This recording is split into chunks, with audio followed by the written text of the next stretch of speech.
Salve, salve, salve, salve, rapaziada, tudo certo com vocês? Como é que vocês estão? Seguinte, meu povo, semana que a gente vai ter o nosso furacão de volta, né? Eu acho que tem dois tipos de torcedor. O torcedor que tá tranquilão sem o Atlético, o torcedor que tá doido pro jogo contra o Corinthians acontecer o mais rápido possível, jogo decisivo, jogo que vai nortear muito qual vai ser a briga do Atlético nessa reta final, no sentido de ganhando em Itaquera, traz uma tranquilidade absurda, ganhando em Itaquera traz recados muito importantes para o momento que a gente está vivendo, e o Atlético é claramente um time que precisa de respostas, porque a sequência não é nada boa. 9 jogos sem vencer em casa, 9 jogos sem vencer no Campeonato Brasileiro. A última vitória no Campeonato Brasileiro foi na primeira rodada do segundo turno, o jogo contra o Cuiabá. Então o Atlético ele precisa mostrar que está vivo. Parece que o Atlético ele tá morto, tá tentando puxar ar, aí daqui a pouco vem um empatezinho, um pontinho ali, mas parece que o Atlético tá morto e que o Atlético ele tá caindo, não vai ter força para se segurar em nada. Então a resposta que o torcedor do Atlético quer, depois de uma semana que também fica marcada por protestos, e eu tô muito curioso para saber como esse time vai reagir depois de um protesto, é um Atlético pelo menos competindo. E eu acho que quando a gente fala de um time competitivo, a gente fala muito do estado anímico. Não é só o estado anímico que o Atlético tem que apresentar, e acho que isso ficou muito claro nos últimos 2 jogos. Mas acho que nesse momento é principalmente o estado anímico. A gente vai conseguir competir o mínimo necessário a partir do momento que a gente entra de cabeça no jogo e a gente quer viver aquela partida. E acho que contra o Flamengo, Botafogo, o Atlético, dentro das limitações, até conseguiu competir, até conseguiu apresentar um espírito melhor. Mas, como eu falei, não é a única coisa que vai fazer o Atlético se livrar desse risco e se livrar também da possibilidade para segunda divisão do Campeonato Brasileiro. Então eu trouxe aqui um conceito que eu quero debater com vocês, que é o conceito de masoquismo. Ah, Tiago, o que você está falando? Calma, gente, calma. E o que é o masoquismo? O masoquismo é basicamente quem sente prazer com sofrimento. E não necessariamente prazer sexual, você que está pensando besteira aí, mas se sente recompensado a partir da dor.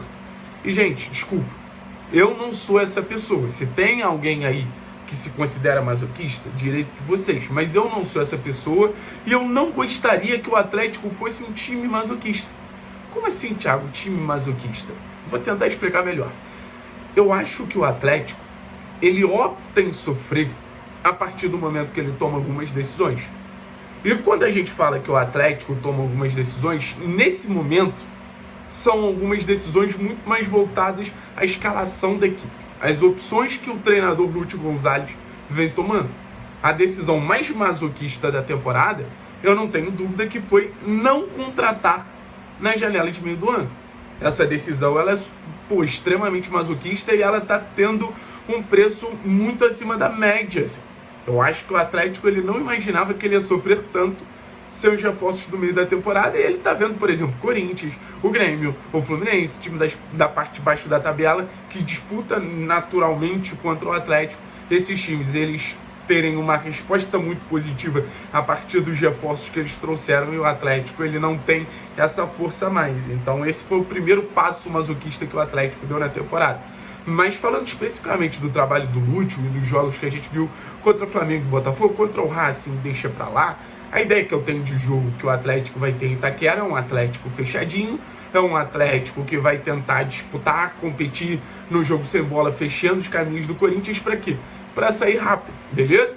Beleza. Então eu acho que depois de tentar essa estratégia contra o Flamengo e depois de tentar essa estratégia contra o Botafogo e perceber situações que eu não vejo muito futuro, eu espero que o Lúcio consiga mudar algumas questões. Ah, Thiago, o que você quer que o Lúcio mude? Vamos lá, vamos trocar uma ideia. A gente tem desfalques na zaga. Por exemplo, Kaique Rocha e Madison, que querendo ou não são opções para o lado direito da zaga, eles não vão estar à disposição. Eu, Thiago... Ah, Thiago, você está fantasiando com a base. Desculpa. Mas eu, Thiago, eu gostaria de ver o Arthur Dias. Ah, Thiago, mas o Arthur Dias é canhoto. Gente, o jogador que sobe da base, ele não quer escolher ladinho, não. Isso é pro Thiago Heleno. Eu gostaria de ver o Arthur Dias, eu gostaria de ver o Marcão. Eu acho que são jogadores que podem dar uma resposta e um setor que os jogadores que vêm mais atuando não vêm dando essas respostas. como por exemplo o Thiago Heleno, como por exemplo o Kaique Rocha, até o Matheus Gamarra. O Atlético, ele tem o jogador da seleção brasileira sub-20 titular no elenco. Por que não utilizar esse garoto até quando os desfalques eles são sugestivos a você utilizar ele? Porque eu acredito que o Atlético vai continuar usando 3 zagueiros. Mas eu prefiro muito mais usar um garoto de projeção do que improvisar alguém ou insistir no Beleze, que já teve um pé e meio fora do Atlético. É o primeiro ponto que eu acho que dá para você ter uma mudança de perspectiva sem você mudar estruturalmente a equipe, até porque eu acho que a ideia vai ser a mesma, o conceito vai ser o mesmo, mas você traz um refresh, você traz mais uma opção. Ah, Thiago, mas não quero jogar com 3 zagueiros, não quero botar o garoto, tudo bem. O Atlético até agora no campeonato, que eu lembre, não testou um esquema com 3 volantes. Quem sabe Eric, quem sabe Gabriel, quem sabe Praxedes, eu não aguento mais ver o Eric, pode ser um Christian da vida, até mesmo o João Cruz fazendo esse papel de terceiro homem. Mas ao invés de 3 zagueiros, você bota 3 volantes. Você tenta congestionar a rotação de bola do meio do Corinthians para que eles não consigam acelerar a bola para o ataque. Pode ser uma alternativa legal também que o Lúcio ainda não testou. Uma alternativa que eu acho que faz com que o Atlético tente roubar a bola mais para frente para que a gente consiga acelerar o jogo o mais rápido possível e pegar o Corinthians em bloco alto ainda mais desprevenido. Um cenário que pode ser legal nesse time, já que você opta em jogar com 3 volantes, já que você não tem 3 zagueiros, por que você não tenta o Canóbio no meio, fazendo um papel de Valverde?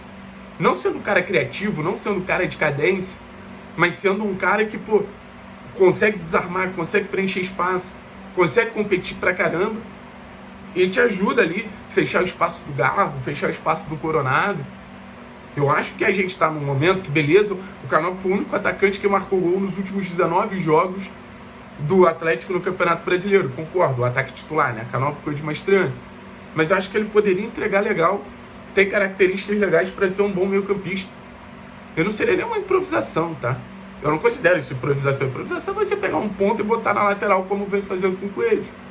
Aí sim. Mas, o Canóbio no meio não é uma grande improvisação. Até porque o Canóbio também não é aquele atacante que tá toda hora pisando na área, não é?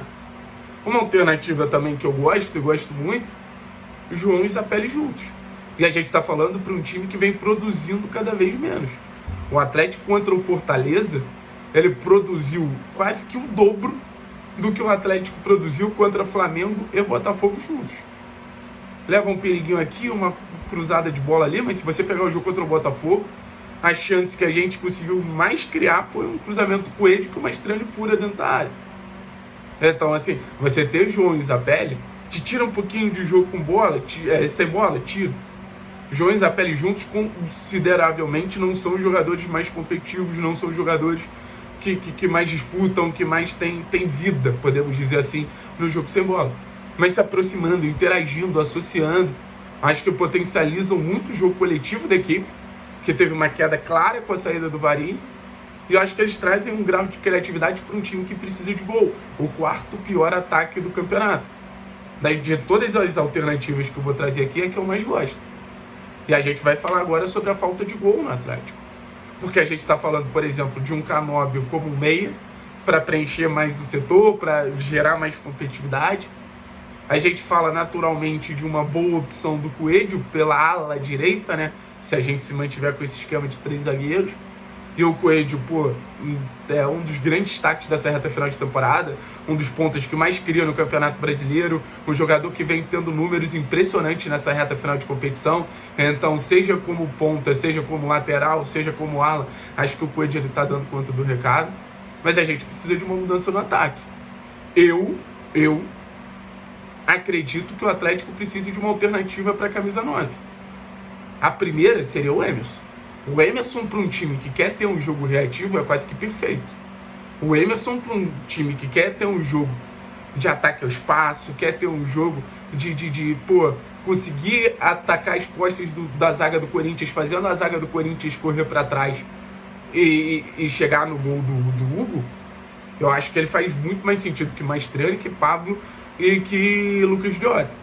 Acho que vai competir mais, acho que vai disputar mais, mas principalmente vai ter esse mecanismo de correr para finalizar. E eu acho que ainda existe um desentendimento sobre a real posição do Emerson. Assim. O Emerson é um cara de ataque de espaço e é um camisa 9.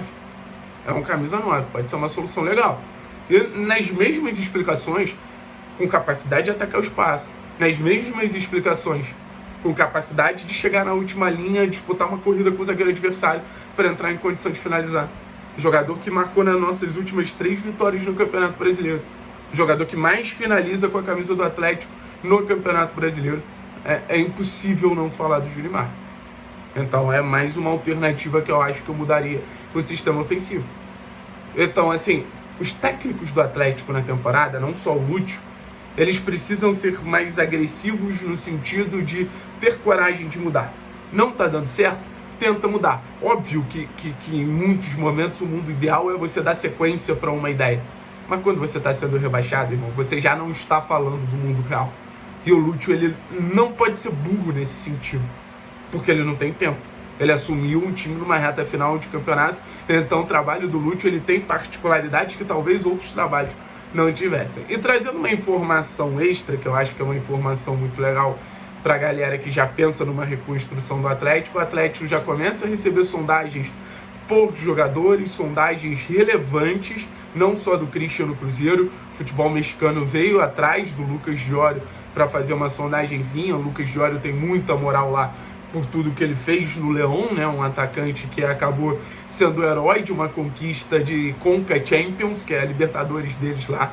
Então, o mercado ele já está sendo agitado, o Atlético está movimentando algumas pecinhas também, sondando alguns jogadores, a gente vai tentando informar vocês, mas era uma informação que eu não queria deixar passar batido. Valeu, pessoal? Tamo juntos, é nóis, que venha uma semana vitoriosa pro nosso Atlético. Valeu? Valeu, então, forte abraço.